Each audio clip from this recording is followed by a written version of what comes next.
नमस्कार दोस्तों। मैंने 3 दिन का छुट्टी ले रहा हूँ दोस्तों। टुमारो यानी संडे, मंडे, ट्यूसडे, वेनसडे को मैंने वापस आऊंगा। मैंने एक मंदिर जा रहा हूँ एक्चुअली, मूगाम्बी, श्री मूगाम्बी का टेम्पल बोल के। केरला से करीब 500 या 600 किलोमीटर है। तो पूरा फैमिली के साथ जा रहा हूँ मैंने, क्योंकि 2022 में एक भी छुट्टी नहीं लिया मैंने। इवन फेस्टिवल का टाइम में भी और संडेज, जितना भी वर्किंग डेज, सारे दिन इधर ही वर्क करता है। मॉर्निंग 7 से लेकर के शाम 8 बजे तक इधर ही हूँ। तो घर वाला का बहुत फोर्स है अभी। अभी घर वाला बहुत मतलब है ना, मतलब एकदम रश में हो चुका है। और फैमिली के साथ एक प्लान था मंदिर जाने के लिए, मुगाम्बी का टेम्पल, तो वहाँ जा रहा हूँ अभी।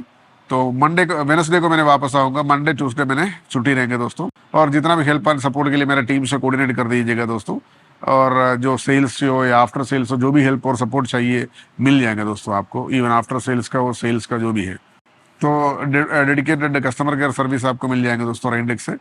Thank you so much for watching this video. और वेनसडे को मिलेंगे दोस्तों। Thank you, bye bye.